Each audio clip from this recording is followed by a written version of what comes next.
The University of the Western Cape's School of Nursing has found that only 10% of the world's nurses are men.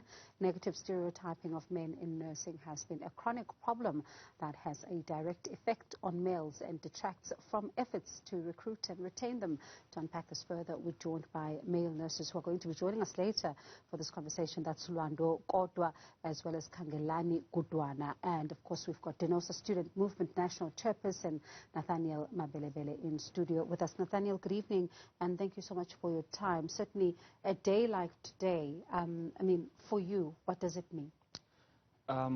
Well, for me, it's a celebration of all the good work that we've been doing throughout and serving the community, because I think that is the basic of any profession, to serve the community where you're coming from. So to me, it's just more than it is a birthday of Florence Nightingale. It's a celebration of all the nurses and even all the heroes that have passed on during this time of the pandemic. And would you say that nurses still encompass the values that Florence Nightingale had in mind when looking at the care that is to be given by a person who's a nurse? Because it is more of a calling than it is a job.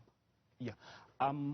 I think we must look at it from a point where nursing has theories, right? And where we define it as a science. So in terms of the values, we have evolved because society changes over time.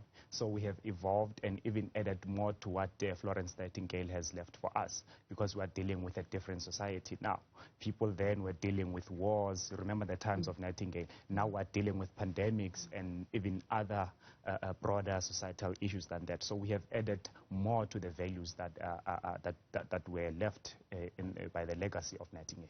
Let's look then at students when it comes to, their interest in going into the field of nursing, because we know that there's a shortage, if I can put it like that, of male nurses, and there's various reasons here. But when you look at this particular field, do you think that the negative stereotyping around a man who is training or studying to be a nurse could be a contributing factor here? Definitely, because you'd go to work and you'd find that many people that come into the hospital would see a male nurse as somebody who is gay. So they would actually think of that. And that is one of the prominent things that are out there. But besides that, I think the motivation comes from, us as men within the nursing profession and with our understanding of sexual orientation. So it wouldn't be a factor that we would focus on mainly.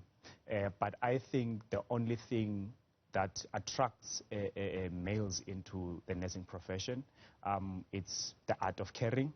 But at the same time, nursing makes you a leader. That's what many people do not know. So males would like to be actually in leadership positions and so forth.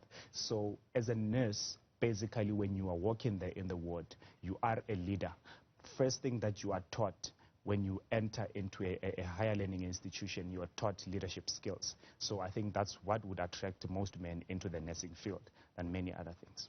And, while there's a lot that then gets taught, but there's also some concerns, because we've seen in recent years, some student nurses upset over issues around the residency, safety, and, some of those issues. When you look at a day like today, a time that we are in right now, where we're in the midst of a pandemic, there's the issues of security, the issues of, that crop up in residencies, coupled now with going into a system that is thrusting you into the spotlight of a pandemic.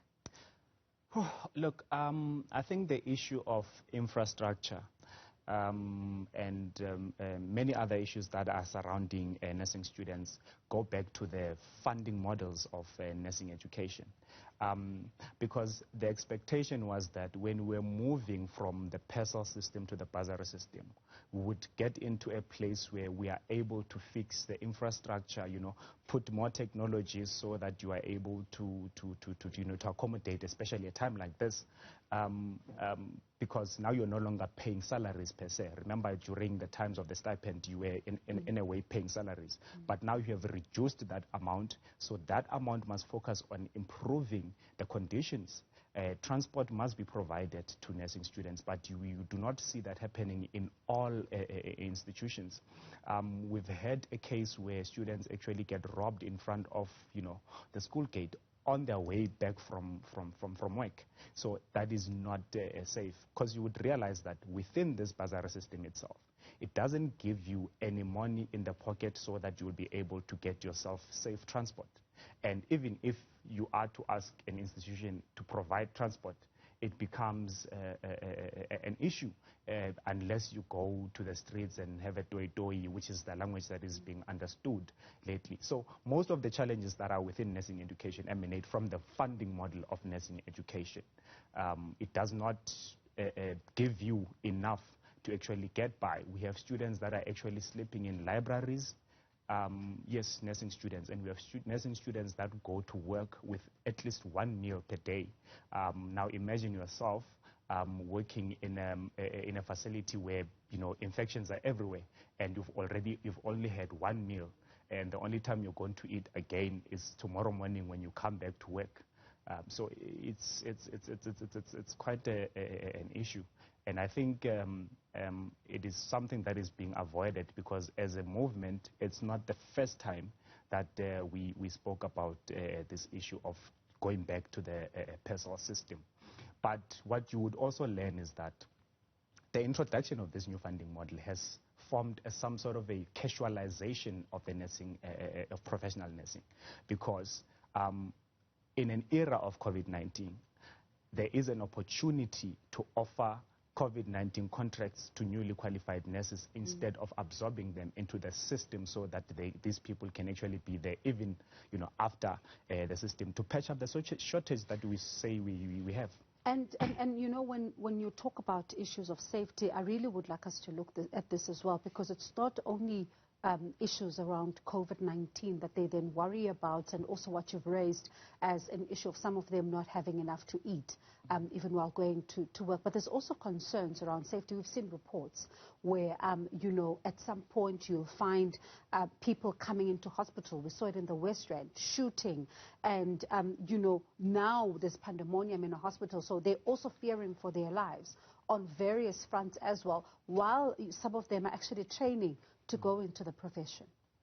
Yeah, look, I think, I do not know whether we're working backwards or what, but I really do not understand why a hospital would not have enough security that is equipped to actually protect the staff that is within the hospital, and the patients as well, from other things that could happen, from outside. I really do not know why we would not have, technology to actually look at these things as they happen, so that who has done this deed or this crime or not. So it's a matter of what do we invest within the infrastructure of our healthcare system. So reality being told, you will have our brothers and sisters who stand by the doors and the gates, and one thing happens: you take out a gun, you threaten the person, and you enter. That's the nature of the security that we have within our hospitals. And we're in the cusp of a third wave. Some provinces have already said that they're in the third wave officially. We're seeing an exponential increase when it comes to COVID-19 cases. And you look at a situation like in India, for example, where the healthcare system really appears to be collapsing, because it's not able to then withstand the pressure it's finding itself under. Government continues to say that, while the third wave obviously is here, but safety protocols and all of that, it continues to urge the members of the public in order for them to adhere to this. But do you think the healthcare system, from a nurse's point of view, is ready to deal with the third wave? I'll give a straight no. I'll give a straight no, because the first things first, we do not have enough staff. If government is still reluctant to employ more nurses, remember we've lost nurses during the process as well. And if government is still reluctant in employing nurses, especially the new ones that are coming in, then we are far from actually getting to that point of being ready. To be honest with you, as we sit now, we have the newly qualified nurses, the ones that are starting their community service this year. They haven't been paid for the last 4 months.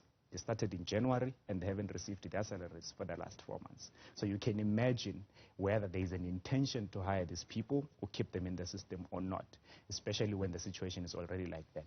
So to be honest with you, in terms of the staffing that we are having currently, we are not ready to tackle COVID-19 in any way.